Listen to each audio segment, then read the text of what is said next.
Então, boa noite. Se alguém quiser escolher algum hino para a gente começar.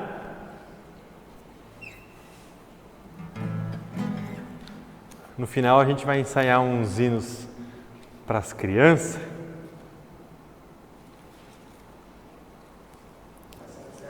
(67) Deixa eu ver. A Deus demos glória. 67.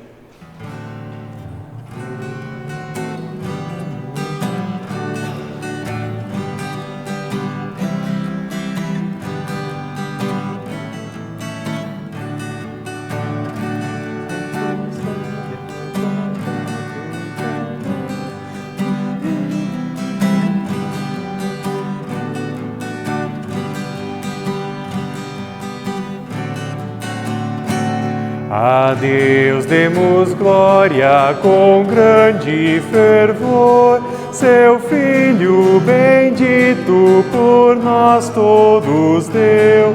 A graça concede a qualquer pecador, abrindo-lhe a porta de entrada no céu. Exultai, exultai, vinde todos louvar a Jesus Salvador, a Jesus Redentor. A Deus demos glória por quanto do céu seu Filho bendito por nós todo deu. Ó graça real, foi assim que Jesus, morrendo seu sangue por nós derramou. Herança dos céus com os santos em luz, comprou-nos Jesus, pois o preço pagou. Exultai, exultai, vinde todos louvar a Jesus Salvador, a Jesus Redentor. A Deus demos glória por quanto do céu seu Filho bendito por nós todos deu. A crer nos convida tal prova de amor, nos merecimentos do Filho de Deus. E quem, pois, confia em Jesus Salvador, vai vê-lo exaltado na glória dos céus. Exultai, exultai, vinde todos louvar a Jesus Salvador, a Jesus Redentor. A Deus demos glória por quanto do céu seu Filho bendito por nós todos deu. É mais ou menos assim. Oi? Não sei se ele era conhecido, desconhecido. Não era conhecido? Não? Alguém quiser escolher outro? 64? Graças dou por esta vida. 64.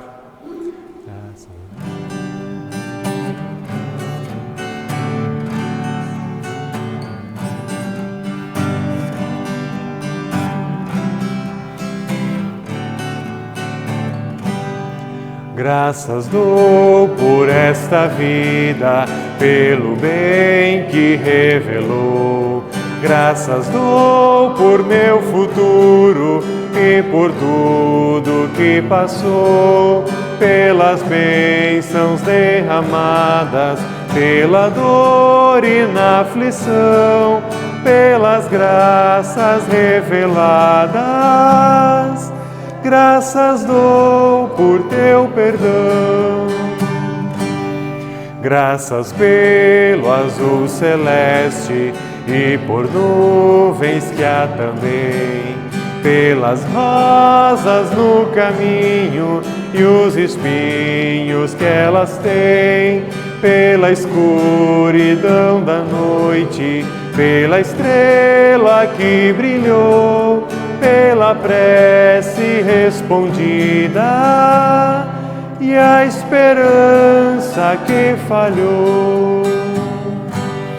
Pela cruz e o sofrimento e a feliz ressurreição, pelo amor que é sem medida, pela paz no coração, pela lágrima vertida e o consolo que é sem par, pelo dom da eterna vida, sempre graças hei de dar. Muito bom, vamos nos colocar em pé, vamos falar com Deus em oração, também vamos fazer a invocação. Em nome do Pai, do Filho e do Espírito Santo. Amém.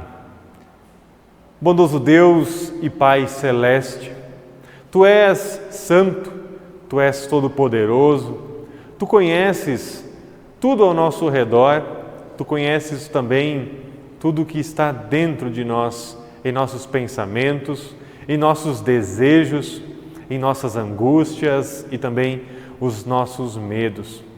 Tu nos trouxeste, Senhor, a fé em Ti, através do santo batismo, através da pregação da Tua palavra. E por isso, Senhor, nós Te somos gratos. Te somos gratos por teres proporcionado no meio de nós os meios da graça para que possamos ser servidos por Ti através da palavra, através dos sacramentos. Nós chegamos diante de Ti, Senhor, mais uma vez para implorar pelo Teu perdão, pela Tua misericórdia. E Te pedimos, Senhor, envia-nos o Teu Santo Espírito neste momento de estudo, para que possamos aprender e compreender a Tua santa palavra, a Tua santa vontade para cada um de nós em nossa vida. Em nome de Jesus, o nosso Salvador, nós pedimos e agradecemos. Amém. Podem se sentar. Continuando os nossos estudos nos livros do Novo Testamento, hoje então ficou para nós o livro, a carta de Judas. Antes de Apocalipse, página 938 das Bíblias da Igreja. É um livro bem curtinho, dá mal e mal uma página nas nossas Bíblias. Carta de Judas. Ela aparece muito pouco.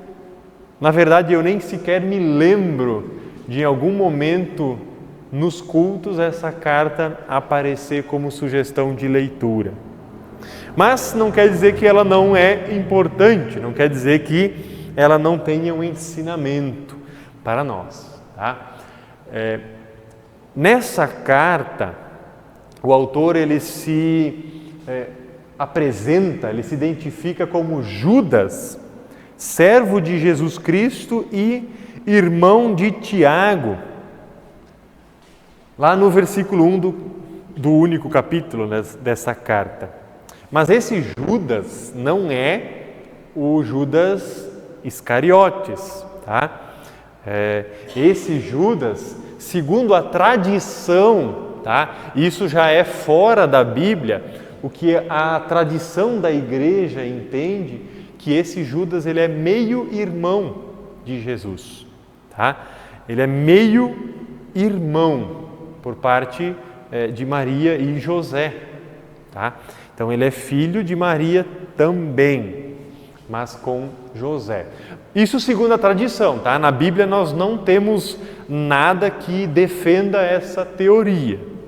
Se é ou não o irmão de Jesus, também não interessa muito. O que interessa é o conteúdo desta carta. Esse Judas era um membro estimado da igreja de Jerusalém. Nós sabemos que os irmãos de Jesus, eles vieram a a ter fé em Jesus depois que ele subiu aos céus. Antes, durante a vida de Jesus aqui neste mundo, os irmãos dele não acreditavam que ele era filho de Deus. Eles precisaram ver para crer. Tá? Então Judas é um desses também, que veio a confiar, a ter fé em Jesus apenas após a ascensão de Jesus. Tá? E os irmãos de Jesus se tornaram membros influentes em Jerusalém, na igreja. Então esse Judas, né, também era um membro estimado daquela igreja em Jerusalém. Além do que provavelmente tenha viajado como missionário. Tá? Mais uma vez, isso aqui é a tradição da igreja que diz. Tá? Na Bíblia nós não temos nenhum argumento favorável, mas também não temos nenhum argumento contrário a isso. Tá? Então, a tradição da igreja, ela é importante porque ela nos traz alguns ensinamentos do que aconteceu com os apóstolos de Jesus fora do que a Bíblia nos diz. Tá? Então, tudo aquilo que a tradição diz, que a Bíblia não contraria o argumento, então pode ou não ser verdade, a não ser que a Bíblia contrarie aquele ensinamento que a tradição nos traz. Tá? Então, a tradição ela deve ficar abaixo da palavra de Deus. Tá? A palavra de Deus ela tem primazia sobre tudo o que nós sabemos sobre Jesus, sobre a vida dos apóstolos e outras pessoas que estiveram aí ao redor de Jesus. Tá? Então, aquilo que está na Bíblia nós cremos como verdade. Então, se a tradição nos traz algumas informações a mais do que a Bíblia nos traz, pode ou não ser verdade, tá? Desde que a tradição não contrarie o que a Bíblia nos ensina. Tá? Judas ele é muitas vezes confundido com o traidor, né? É até ruim para uma pessoa ter esse nome parecido com aquele que é conhecido como o traidor. O Iscariotes, ele tem esse selo de traidor. E ele, como Pedro disse, ele foi condenado ao inferno por isso. Judas foi sim, o Iscariotes, né, foi sim condenado ao inferno por isso. Tá? Mas não vamos confundir este Judas com o traidor. Há alguns anos surgiram alguns escritos que supostamente foram tirados da Bíblia e supostamente a Igreja Católica havia escondido. São escritos que são chamados de Evangelho de Judas. Tá? Esses escritos, eles contrariam a palavra de Deus. Eles dizem que Jesus não era verdadeiro homem de carne e osso. Tá? Então, por isso, os estudiosos de hoje em dia dizem que a Igreja Católica escondeu essa verdade. Tá? Mas o que acontece, na verdade, é que muitas pessoas escreviam cartas, livros, né, papiros, em nome de outras pessoas, pessoas conhecidas no meio, para que tivesse alguma validade aquilo que elas estavam escrevendo. Né? É como se eu escrevesse um livro, mas eu colocasse neste livro como autor uma pessoa famosa, né? Para que as pessoas olhassem para aquele livro e dissessem: nossa, ó, tal pessoa escreveu esse livro, vou comprá-lo, quando na verdade não foi ele quem escreveu. Tá? Então, quando vocês virem por aí um tal de Evangelho de Judas, é esse escrito aí que eu estou falando, tá? Não é o mesmo desse livro de Judas que está aqui na Bíblia. Tá? Aquele livro, aquele Evangelho de Judas, ele provavelmente foi escrito 300 ou 400 anos depois de Jesus, tá? Muito tempo depois. Apesar de ser um escrito antigo, ele não é parte do cânon da Bíblia por justamente não tratar da verdade da encarnação de Jesus. Tá? Então, não vamos confundir. é quando a gente vê por aí esse tal de Evangelho de Judas, tá? E esse Judas aqui é outro, é o meio-irmão de Jesus e não o traidor. Então nós não temos indicação quanto ao ofício que Judas possuía, se ele era um sacerdote ou o que ele era, mas se sabe que ele era um membro importante, um membro estimado na igreja. Isso faz com que ele tenha autoridade para escrever o que ele escreveu. Tá? Então, a própria epístola, né, o próprio livro sugere uma posição de autoridade, o que o qualifica para escrever cartas de aconselhamento. Então, quem escreveram cartas de aconselhamento aqui no Novo Testamento? O apóstolo Paulo, o apóstolo Pedro, Tiago, o apóstolo João. Então, eram pessoas que tinham autoridade. Então, se uma pessoa com tal autoridade escrevia alguma coisa para uma igreja, aquilo ali era tomado como da parte do próprio Deus. Né? O próprio apóstolo Paulo dá testemunho. Homens escreveram da parte de Deus movidos pelo Espírito Santo. Tá? Então, Judas também tinha uma autoridade, apesar de ele não ser um dos 12 apóstolos. Mas depois ele se tornou um cristão proeminente em Jerusalém. Então, a autoria, ela é atribuída a Judas, o meio-irmão de Jesus. Tá? Isso segundo a tradição. Tá? Mas o próprio livro diz, foi Judas quem escreveu. Ele não diz aqui que ele é meio-irmão de Jesus. Tá? Provavelmente isso aqui foi escrito entre o ano 40 e o ano 80 depois de Cristo. Tá? Então aqui nós temos uma janela de 40 anos de uma provável data de escritura. Nós não podemos datar exatamente esse livro porque não há nenhuma menção a nenhum acontecimento histórico. Alguns outros livros mencionam acontecimentos históricos. Então, ao saber que aquilo que está mencionado na Bíblia aconteceu no ano tal, nós sabemos então que esse livro foi escrito depois disso. Como, por exemplo, a queda do Templo de Jerusalém no ano 70 depois de Cristo. Há menções em alguns livros da Bíblia sobre essa queda do Templo. Então, nós sabemos que esses livros foram escritos depois do ano 70. É mais ou menos como os livros escritos depois da Segunda Guerra Mundial, que mencionam o Holocausto. Então, nós sabemos que esses livros foram escritos depois de 1945, 1946, porque eles mencionam um fato histórico. Judas não traz nenhuma prova de em que ano ele tenha sido escrito. Mas deve ter sido ali nessa janela de 40 anos. Tá? E provavelmente ele tenha escrito de Jerusalém. Tá? Também não é um local exato, porque se ele era um missionário que viajava, então ele pode ter escrito de qualquer outro lugar. E ele mesmo menciona que ele estava pensando em escrever uma carta, mas quando ele ficou sabendo de certas coisas, que depois nós vamos ver, fez com que ele escrevesse com urgência essa carta. Tá? Ele estava pensando, daqui a algum tempo eu vou escrever uma carta, eu preciso escrever uma carta. Mas quando ele soube, está acontecendo isso, então ele viu a necessidade, eu vou escrever agora. Mas ele não diz onde ele estava quando ele faz isso. Então, também nós não temos um local exato.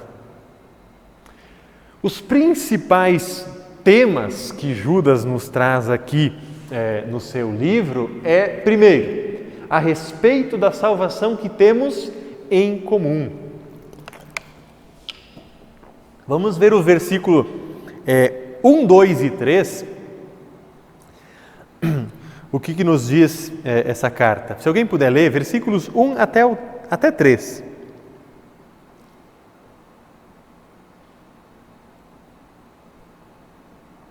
Versículo 1 até o 3. Judas, servo de Jesus Cristo, em nome de Tiago, aos que foram chamados, são chamados em Deus Pai e guardados em Jesus Cristo. Que a misericórdia, a paz e o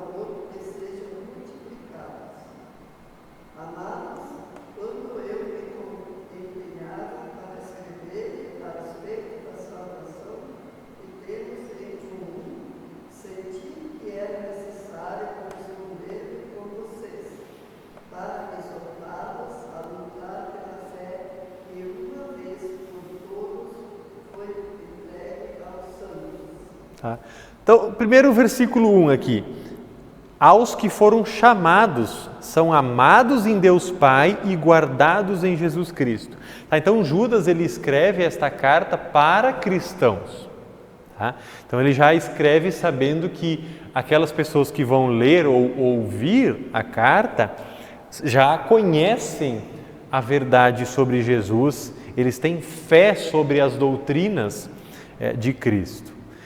Então aqui no versículo 3, quando eu me empenhava para escrever-lhes a respeito da salvação que temos em comum, senti que era necessário corresponder-me com vocês. Tá? Então ele viu a necessidade de escrever com urgência para essas pessoas. Tá? E aí no versículo 4 ele diz, pois certos indivíduos, ele não diz quem, ele faz diferente do que João, por exemplo, fez na terceira carta, onde ele aponta o nome da pessoa que deveria ser rechaçada.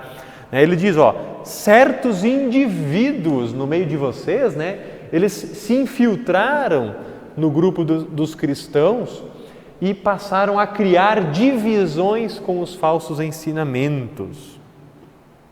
E ele diz assim no versículo 4, cuja sentença de condenação foi promulgada há muito tempo. Se infiltraram no meio de vocês sem serem notados. São pessoas ímpias que transformam em libertinagem a graça do nosso Deus e negam o nosso único soberano e Senhor, Jesus Cristo. Tá? Então, esses certos indivíduos abandonaram a verdade de Cristo e transformaram a liberdade em licenciosidade. O que é transformar a liberdade em licenciosidade? Em Gálatas nós vemos que nós fomos libertados, Foi para a liberdade que Cristo nos libertou. A nossa liberdade cristã, ela permite que nós façamos certas coisas que no Antigo Testamento, por exemplo, já eram proibidas, como comer carne de porco, por exemplo, cortar certas partes do cabelo, a barba e etc. E também aos Colossenses, Paulo fala que ninguém vos julgue por comida ou bebida ou dia de sábado e etc. Tá? Então nós somos libertados, a lei ela já não nos condena. E Paulo diz, tudo é lícito. Só que ele não para por ali. Paulo diz ainda, mas nem tudo convém. Então, transformar liberdade em licenciosidade é usar mal a nossa liberdade cristã. Quando Paulo fala que tudo é lícito, mas nem tudo convém, ele diz que nós devemos sempre pensar no bem do nosso próximo. Tá? Nós pensamos sempre em nós mesmos, no nosso próprio bem, mas Paulo diz, pensem no bem do próximo de vocês. Ele que não conhece a liberdade, os neófitos, como ele chama, aqueles que são novos na fé, eles ainda não sabem sobre essa liberdade, então não os escandalizem. O que quer dizer isso? Não façam coisas que vocês têm a liberdade para fazer, mas que podem levar outras pessoas a cair da fé. Então essa liberdade transformada em licenciosidade seria fazer tudo que eu quero, da maneira que eu quiser, sem me importar com o bem do meu próximo. E Judas ainda diz que eles negam o nosso único soberano Senhor Jesus Cristo. Tá? Então essas pessoas elas se infiltraram sem serem notadas. Como é que eles faziam isso? Eles se aproximavam do grupo dos cristãos e aos poucos, disfarçadamente, eles iam pregando as suas falsas doutrinas. É possível falar algumas verdades, ou melhor, é possível falar mentiras falando apenas meias verdades. Tá? E essas meias verdades, daqui a pouco elas se transformam em mentiras completas.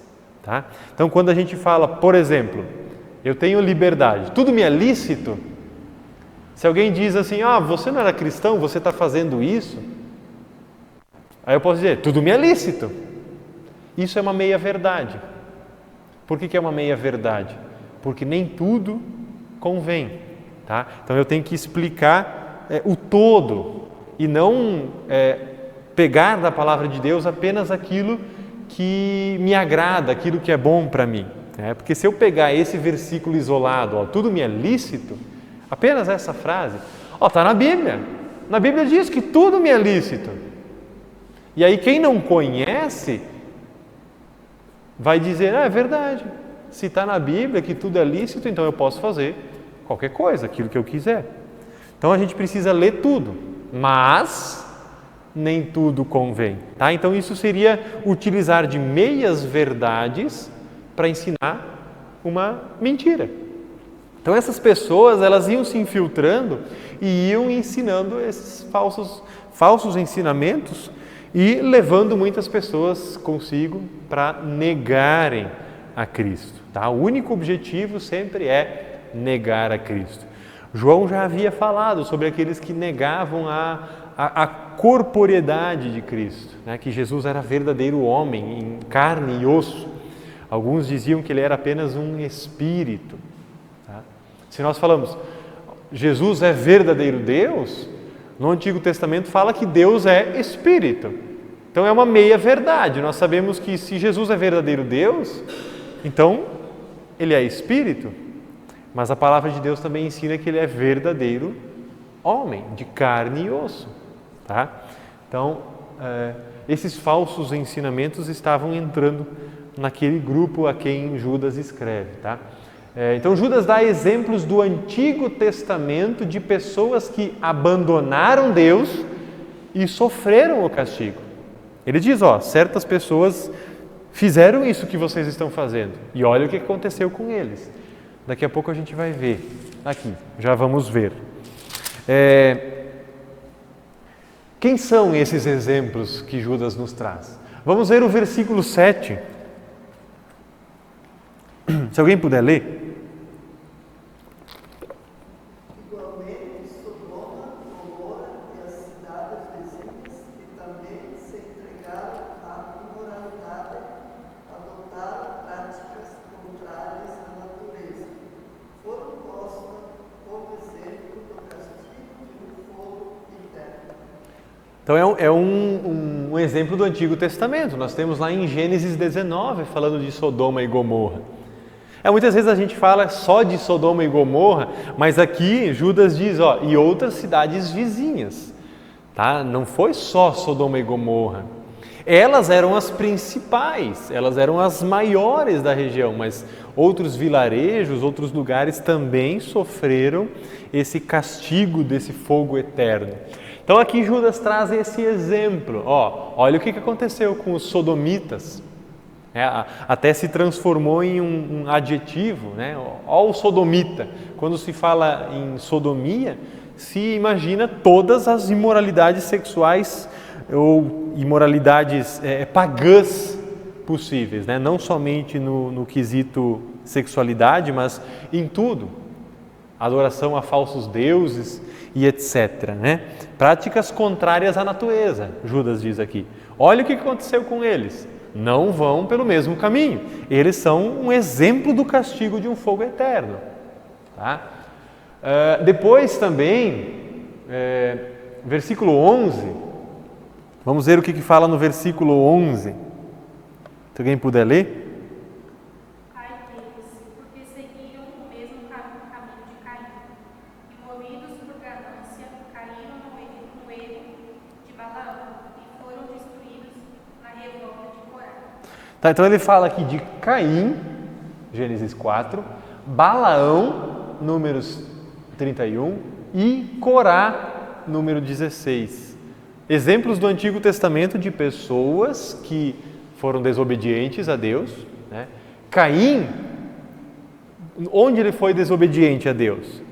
Na hora de dar a oferta, ele não deu uma oferta de coração. Ele deu uma oferta por simplesmente dar. Já Abel deu a oferta de coração. Ele ofereceu do melhor que ele tinha, enquanto Caim não ofereceu. O que era o melhor que ele tinha? A sua própria vida, o seu coração, uma oferta sincera. Então Caim, ele desobedeceu a Deus nisso e, movido por ganância, caíram no erro de Balaão. Lembram da história da mula de Balaão? Ele desobedeceu a Deus, ele não estava indo falar ao povo aquilo que Deus falou para ele falar. E aí Deus usou a mula para falar com ele, para fazer ele voltar para o que Deus queria que ele fizesse. E Corá também é um que foi morto por desobedecer a lei que dizia que não podia encostar na arca. Se eu não me engano, foi ele quem pegou a arca da aliança e ofereceu um sacrifício que a lei não dizia para oferecer. E ele foi morto por isso.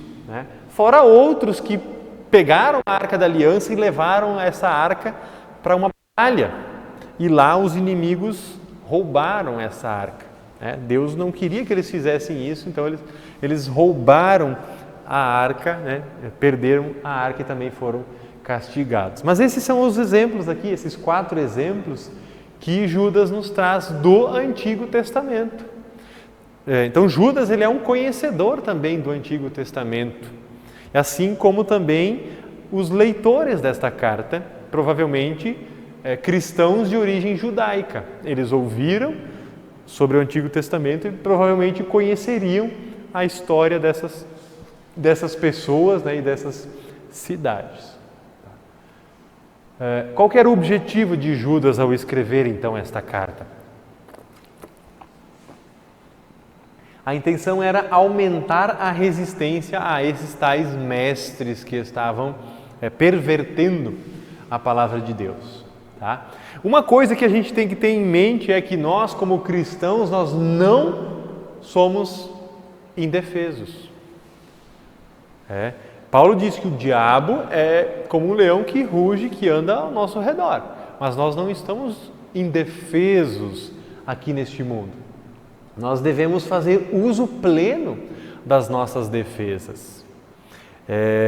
Paulo fala também sobre o escudo da fé, sobre a armadura que Deus nos dá, o escudo da fé, a espada da palavra, as sandálias do evangelho, o capacete da justiça, a couraça da justiça, o capacete, agora não lembro exatamente qual que era, mas ele usa o exemplo da imagem de um soldado romano para dizer, vocês têm defesa sim.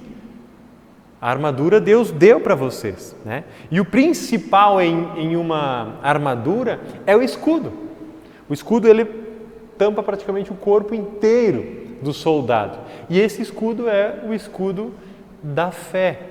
Então nós não estamos indefesos aqui neste mundo diante dos ataques do inimigo que tenta nos fazer cair da fé. Então nós devemos edificar-se na fé santíssima. Qual que é essa fé? A verdade que aprendemos. Então Judas está reforçando aqueles cristãos, permaneçam na palavra, permaneçam naquilo que vocês aprenderam. Nós também devemos permanecer sempre firmes na palavra. Edificar-se na fé. Edificar é crescer na fé, é crescer em conhecimento e em força de fé. A gente fala de fé fraca, fé forte. Existe uma fé fraca? Existe uma fé forte? Sim, existe, mas é uma fé salvadora, é uma fé que nos faz receber de Deus os seus dons. A armadura que Deus nos dá, ela está aí, nós devemos utilizá-la. Como nós fazemos isso? Através da oração, valer-se do Espírito Santo. Sempre pedir a ajuda do Espírito Santo diante do erro, diante de falsos ensinos, diante de falsos mestres. Sempre pedir que o Espírito Santo abra o nosso coração, abra a nossa mente para que possamos permanecer fiéis a palavra. Tá? Devem viver à luz do fato de que Cristo virá outra vez. Tá? Nós estamos aqui neste mundo esperando a segunda vinda de Cristo. Lembro que Paulo tinha a esperança de que Jesus voltasse antes ainda dele morrer. Não aconteceu. 2000 anos se passaram e até agora ainda não aconteceu, mas os cristãos eles continuam vivendo sempre à luz desse fato, que Jesus prometeu que vai voltar, então devemos esperar. Mas se nós partirmos aqui deste mundo antes dessa segunda vinda de Cristo, nós já viveremos lá na eternidade, esperando então a ressurreição do nosso corpo. Tá? Não é preciso temer ou entrar em desespero, pois Deus é capaz de impedir que caiamos. Tá? Por nós mesmos, nós não conseguiremos nunca vencer a batalha. Essa batalha, na verdade, já foi vencida por nós. Há outras pequenas batalhas que nós ainda enfrentaremos, já enfrentamos, estamos enfrentando e enfrentaremos aqui neste mundo. Como, por exemplo, falsos mestres que vão tentar nos fazer desviar da fé, pessoas que vão caçoar da nossa fé, pessoas que vão caçoar porque nós vamos à igreja, porque nós cremos em Jesus. Tá? Mas somente Deus é quem pode fazer com que nós não caiamos. Através daquilo que Ele nos dá, principalmente a fé. Tá? E Ele nos dá meios para fortalecer essa fé. Os meios da graça que Deus nos dá é a pregação da palavra, a palavra escrita e a palavra pregada, e os sacramentos, a Santa Ceia para fortalecimento da nossa fé e o batismo para aqueles que ainda não foram recebidos no reino de Deus como filhos de Deus. Tá? Então esse é o objetivo da carta de Judas, aumentar a resistência dos cristãos diante do erro, diante de falsos ensinamentos. Uma curiosidade, ou melhor, duas, na verdade, sobre Judas. Vamos ver o versículo 9. Alguém puder ler?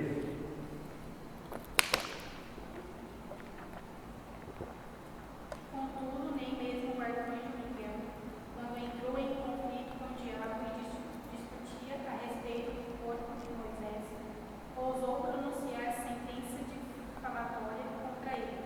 Pelo contrário, disse: o Senhor repreenda você. Alguém sabe dizer onde está essa história na Bíblia? Essa briga de Miguel, o arcanjo Miguel, com o diabo pelo corpo de Moisés? Está aqui, somente aqui. Somente aqui em Judas aparece isso. Porque Judas, ele está mencionando um livro apócrifo. O que é um livro apócrifo? Um livro que não está aqui nas Escrituras. Ele não é considerado como palavra de Deus, mas Judas faz uma menção a um livro chamado Assunção de Moisés. É um livro que os judeus têm. Tá? Os judeus leem esse livro. Mas também não faz parte da Bíblia judaica, tá? Porque a Bíblia judaica é o nosso Antigo Testamento. É um livro apócrifo dos judeus. Lá fala sobre essa tal briga. O que aconteceu? Quando Moisés morreu, o Satanás ele queria o corpo de Moisés, porque Moisés havia matado um egípcio. Lembram da história quando Moisés mata um egípcio antes deles saírem do Egito? E aí o Miguel e o Satanás entram numa disputa pelo corpo dele. Satanás queria o corpo e Miguel também queria, para levar para Deus. Só que nem o próprio arcanjo Miguel ousou pronunciar palavras de maldição contra Satanás. Por que Judas usa esse exemplo? Esses falsos mestres acusavam os outros, amaldiçoavam os outros por aquilo que eles criam. Tá? Então, ele dá esse exemplo. Se nem sequer o arcanjo Miguel amaldiçoou o próprio Satanás, como que esses homens podem amaldiçoar vocês, tá? Ele diz, ó, o que o arcanjo Miguel disse: o Senhor repreenda você.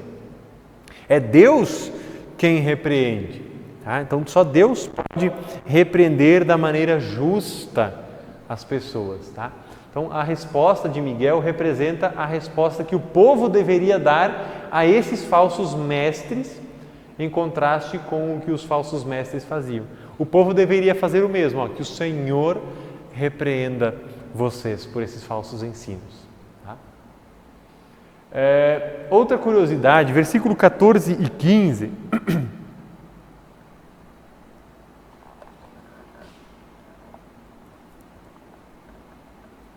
Foi a respeito deles que também profetizou Enoque, o sétimo depois de Adão, dizendo: Eis que o Senhor vem com milhares de seus santos, para exercer juízo contra todos e para convencer todos os ímpios a respeito de todas as obras ímpias que praticaram e a respeito de todas as palavras insolentes que ímpios pecadores proferiram contra ele. Alguém pode abrir o livro de Enoque aí na Bíblia?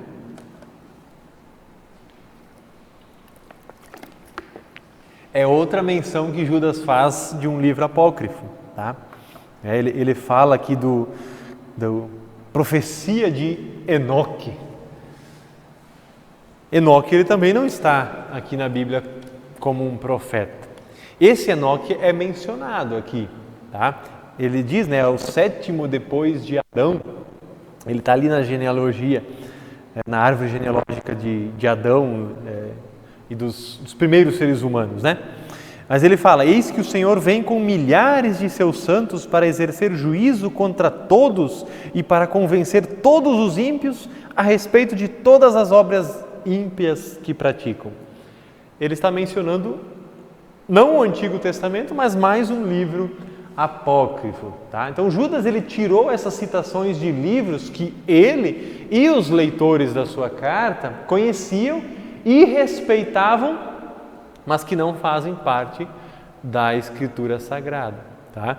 Lembrando que eu falei lá no começo, né, sobre a tradição da igreja, né? Esses livros apócrifos, né, eles são reconhecidos como livros de história.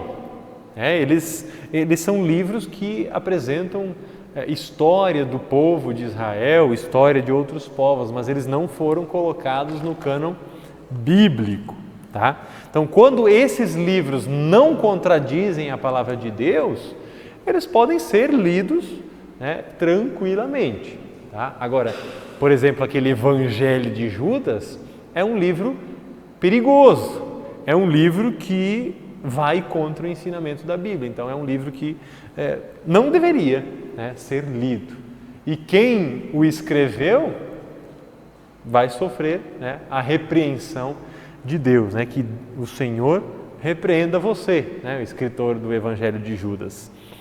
Então, só a título de curiosidade, né, somente aqui em Judas tem menção sobre esses livros aqui do Antigo não, né, dos judeus, né, livros apócrifos. Só abrindo um parênteses, né, Lutero, ele foi acusado de tirar alguns livros da Bíblia. A Bíblia católica tem, se eu não me engano, não sei se são 70 e poucos livros, enquanto a Bíblia dos evangélicos, né, tem 66 livros. Lutero, ele foi acusado de tirar esses livros da Bíblia, o que na verdade é uma falsa acusação. Lutero, quando faz a tradução da Bíblia, né, do hebraico e do grego para o alemão, ele manteve esses livros que são chamados apócrifos, né, esses livros que a Igreja Católica tem a mais na Bíblia. Lutero deixou. Esses livros, na verdade, foram tirados bem depois de Lutero. Tá? Lutero nunca tirou livro nenhum da Bíblia. Se vocês um dia escutarem alguém falando, Lutero tirou alguns livros da Bíblia. Não, é mentira. Lutero não tirou nenhum livro da Bíblia. Ele manteve todos os livros que são considerados apócrifos. Tá? Ele os deixou à parte. né? Deixou o Antigo e o Novo Testamento, mas ele os deixou como uma terceira parte da Bíblia, né? Mas eles estavam na Bíblia que ele traduziu. Tá? Só assim, abrindo um parênteses a título de curiosidade. Tá? Então, concluindo, Judas é uma carta de severa advertência para ajudar os leitores a fazer frente à nefasta influência dos falsos mestres na igreja. Tá? As últimas epístolas, praticamente, que nós lemos, né, Pedro, João e Judas, eles seguem mais ou menos a mesma linha.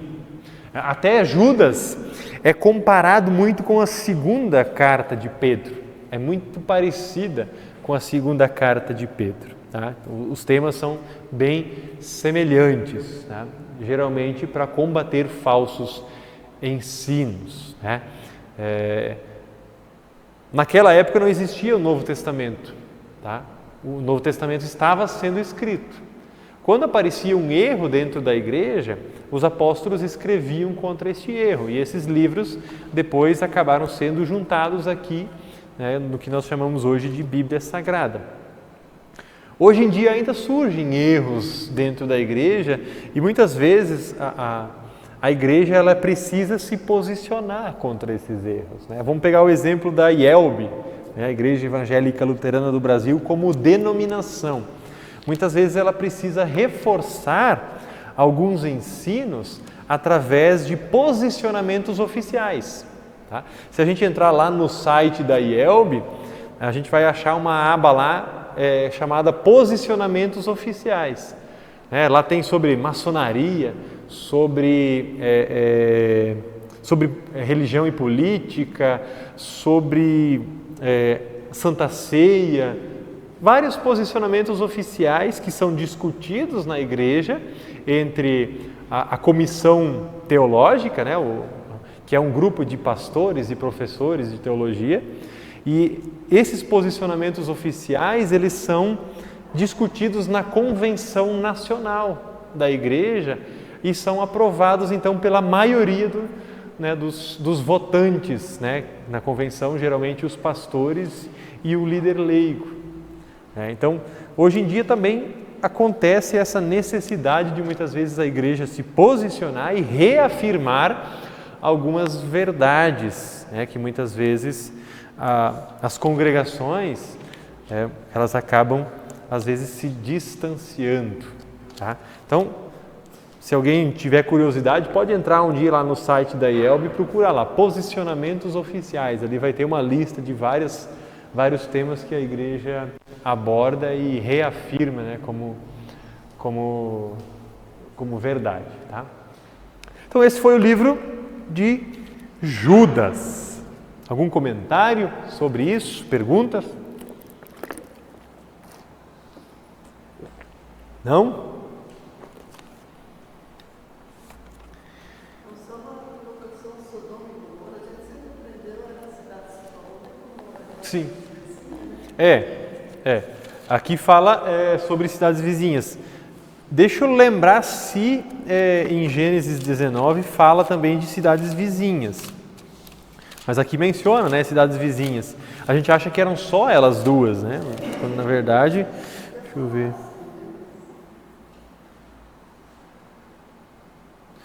eu ver. Gênesis 19, a partir do versículo 23, só fala da destruição de Sodoma e Gomorra. Fala de Abraão olhando para Sodoma e Gomorra. O versículo 26 diz assim, ó, assim quando destruiu as cidades da Campina. Não fala só quando Deus destruiu Sodoma e Gomorra, diz as cidades da Campina.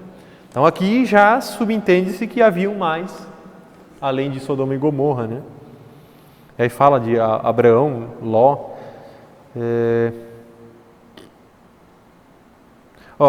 Versículo 29. Quando subverteu as cidades em que Ló tinha morado. Ló não morou só em uma cidade. Lembra quando houve aquela separação, né? Abraão foi para um lado, para leste ou oeste, se não me engano, e Ló foi para o outro. Ló era sobrinho de Abraão. Então Ló ficou com as campinas. Então as cidades que foram destruídas ficavam nas campinas. Sodoma e Gomorra e as cidades vizinhas, né? São detalhes que às vezes escapam, né? Que a gente não leva muito em conta. Mas o contexto, aqui é um exemplo de como o contexto bíblico nos dá provas de que não foi só Sodoma e Gomorra, né? Em Gênesis fala de Sodoma e Gomorra as cidades. Quando são duas, se fala no plural. No Novo Testamento fala de outras além de Sodoma e Gomorra. Então, a Bíblia toda deve ser lida dentro do contexto. Algum comentário mais?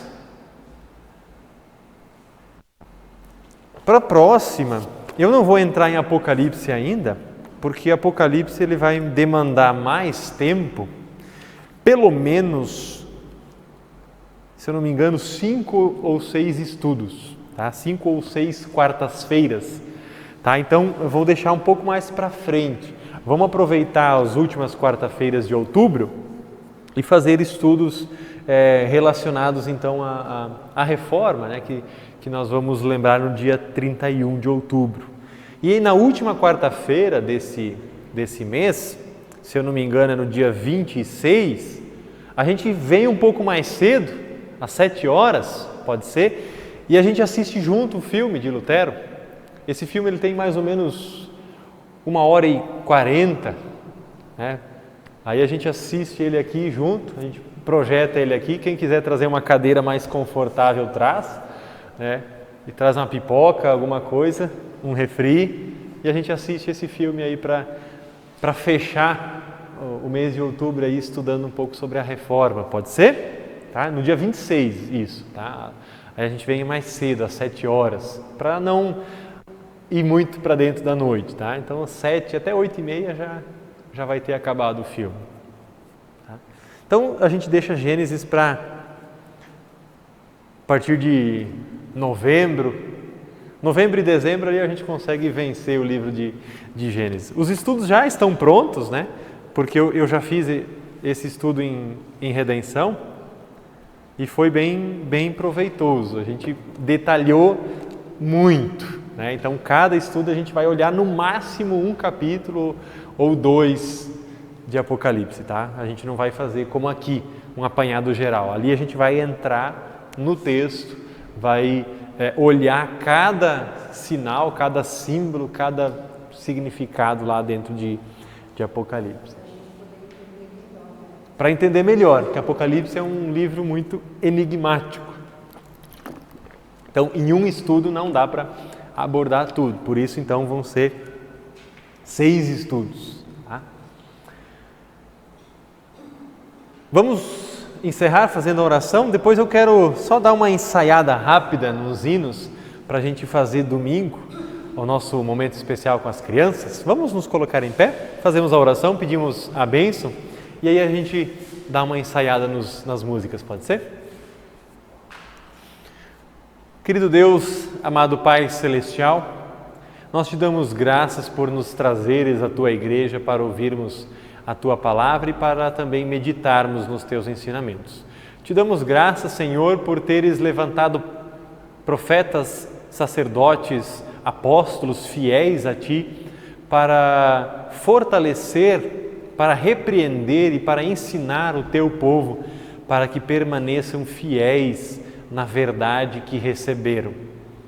Por isso, Senhor, nós também pedimos que continues abençoando a nossa igreja, a Igreja Luterana no Brasil, bem como outras igrejas que são fiéis à pregação da Tua Palavra aqui neste país e também em todo o mundo, para que possam sempre levar Cristo para todos, para que as pessoas conheçam a verdade do Teu Santo Evangelho e que possam ser fortalecidas contra falsos ensinamentos.